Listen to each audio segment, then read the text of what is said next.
Құрметті қазақстандықтар, мені кеше 21 қыркүйек Республика даңғылы Есіл сауда үйінің алдында сағат 2-де әй-шәй жоқ ұстап, көлікке отырғызып, Сарыарқа ауданы Абай көшесіндегі 45-ші ровд-ға жеткізді.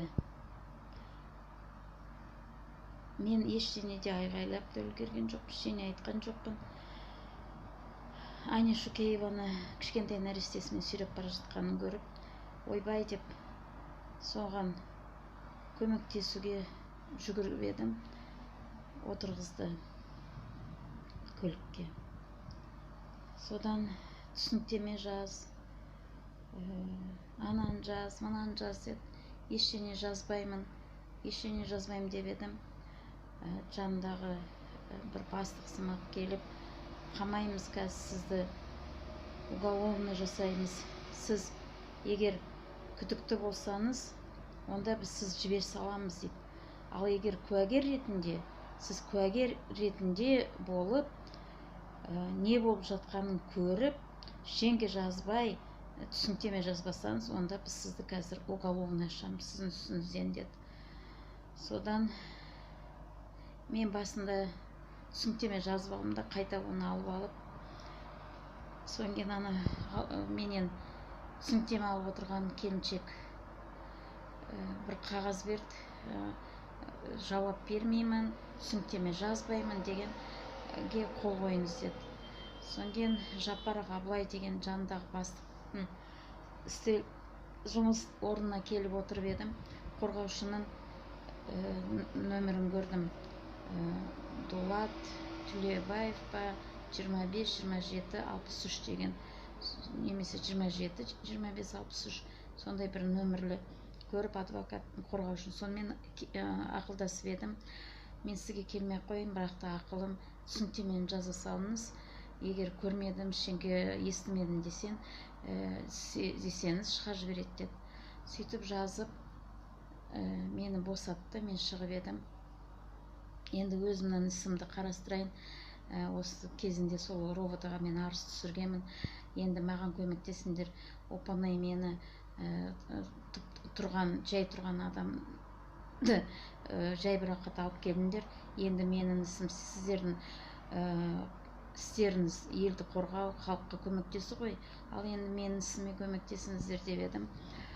Бұлай да қипалақтап, біресе біреуіне итеріп, біресе біреуіне сілтеп, бірін-біріне сілтеп, мені жынды қылып, ары бері анау келеді, қазір мынаған жіберейін, енді мен сізді мында жіберейін деп, сөйтіп мені ары бері қудалап, менімен ойнап, мазақтаған болып, сөйтіп шығып келе жатып едім. Тура ровд-ның ең шеткі бөлмесінде Аня Шукееваның нәрестесімен ұстап, 4 сағат болды, 6-да ұстап отыр екен. Аня, саған не болды десем, мені бұлар қазір үстімнен қылмыс тігейін деп отыр, қазір мен қамайын деп отыр. Қорғаушы қайда десе, қорғаушы жанында екен. Қорғаушысы да ештеңе жасай алмай тұр екен. Содан Аня, енді ештеңе жасамайсыңдар ма, неге сендер үндемейсіңдер деп, баласымен бірге жата қалып еді үстелге, баж ете түсіп жылап, жіберіңдер, ана келіншекті жіберіңдер деп едім. Бір көк киімді киген тергеуші келіп, мен қолын қатты қысып, сізді не, мен қайта алып кетейін ба деп едім. Бір жандағы ірі еркек келіп, мені ол кісіге далаға шығу керек деді де, далаға ете жіберді. Сол жерде аттан деп жылап тұрған бір 5-6 ровд-ның алдында 5-6 автобус тұр. Оның ішінде ылғи толған собордың жігіттері перделерін жауып алды. Содан кейін есік алдында бір топ келіншектер жүр екен, мен сияқты шығарылған. Содан келіншектерге, ойбай жүріңдер, Аняға көмектесейік, сүті қатып қалады қазір омырауына деп едім. Олар, біз не істейміз енді, 9-ақ біз, сенмен 9-біз, не істейміз енді деп сөйтіп тұрғанда, артымыздан тағаны көкжейделі еркек атқып шығып, тарандар, немесе біз сендерді қайта қамаймыз деген соң біз жан жаққа тарап кеттік.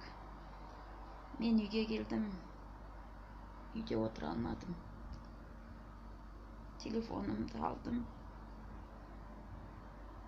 Баратын жерім, басатын тауым болмай қалған сияқты. Еңсем бір түрлі басылды. Тура бір ғой өліп кеткім келді. Неге солай болып жатыр? Былай жазсаң сен кінәлісің, былай айтсаң кінәлісің. Тығырыққа тықты. Тығырыққа сол айтты. Мен бір Алжирдағы келіншек болып қалдым, кинодағы. Үндемесен үстінен айыпты кет. Сөйлесен тағы айыпты кет. Біреуді қорғасан айыпты кет. Айғайлап жатыр бәрі жан жақтан, проводыда. Ешқандай мәдениет жоқ. Қатты сөйлейді адамдарға.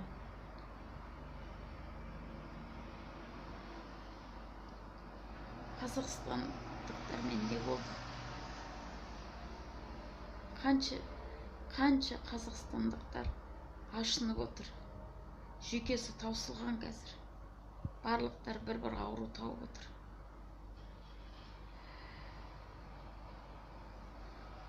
Тек қана Назарбаев пен Тоқаевтың маңайындағы адамдар байып, құтырып, дандайсып, соларды қорғап отырған қарулы күштер, солар ғана сыйақысын алып, керемет болып халыққа күліп отыр.